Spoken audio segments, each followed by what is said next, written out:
Hi, everybody. Happy Thursday. It is very cold and very windy here in New England. Today we are doing Psalm 14.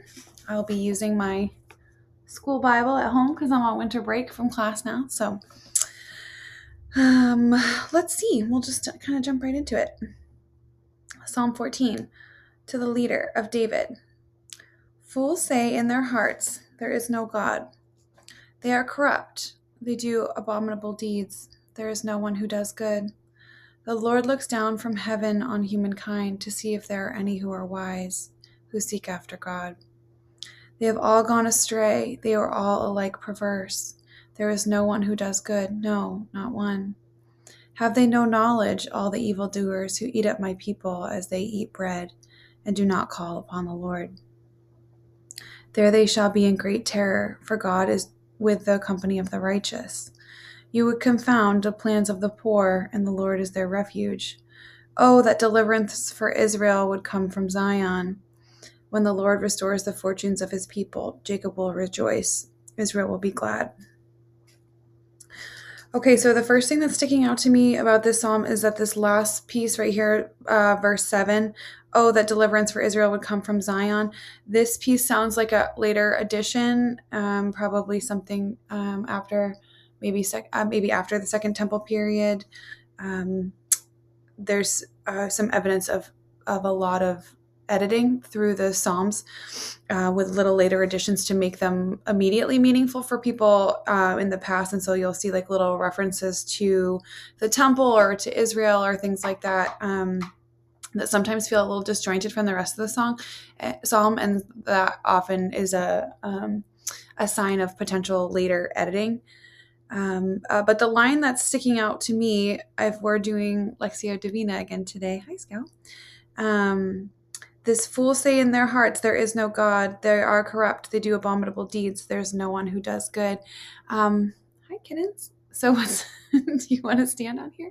You want to say hi to everybody? Scout, you say hi? What's sticking out to me is how much this reminds me of that story about Lot and Sodom and Gomorrah, and how they're negotiating with God about like how many good people do you still need to have in order for us to be saved, or in order to save them. And so the psalmist is saying there's no one who does good, there's no one left. And I don't know if you remember that story, they got it down. And so God agrees that if there's 10 good people that he'll save. And so the psalmist is saying there's no one here who does good. And what this occurs to me as a posture, right, of when you're in the thick of it and you're looking around and you're just not really seeing the good anywhere, and it's a real struggle, and everybody seems to be kind of tribing up or in a really negative frame of mind, or everything just seems like chaotic or violent or scary or overwhelming, and then there's no one who's doing good.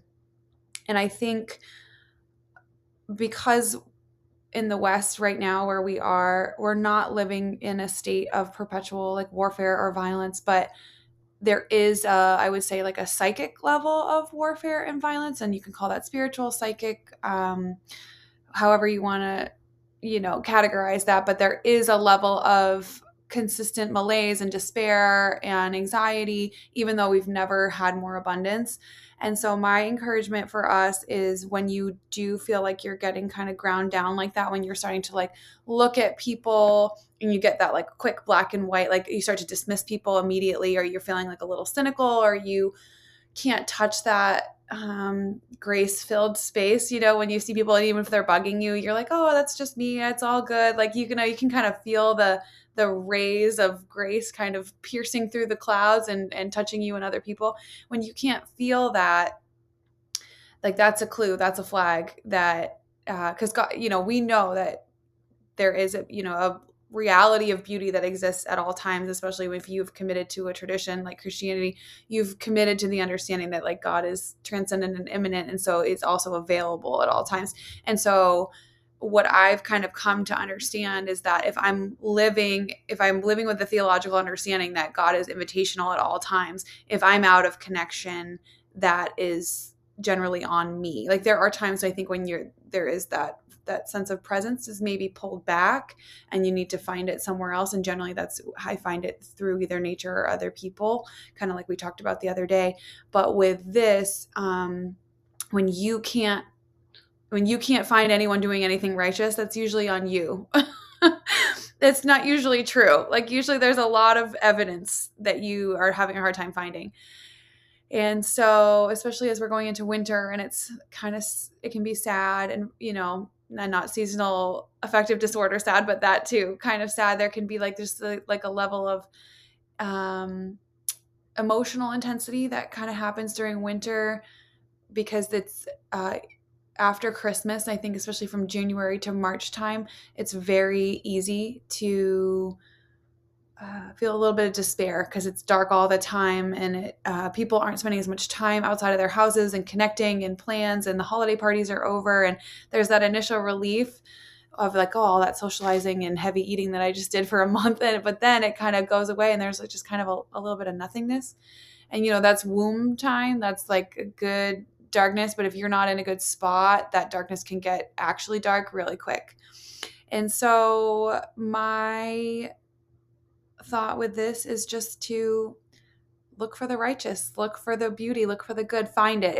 Even if you can't feel it, find it, because somebody somewhere around you in a close area, I almost guarantee somebody has said something kind, done something kind, you've seen something beautiful. Like even if you just go outside and look at a snowflake or look at the clouds or the full moon or whatever you need to do, but find something that is full of goodness that you can kind of grasp onto so that you don't get caught up in that despair, because there is a level of psychic and spiritual attack that is happening at all times. And they would really appreciate if you would just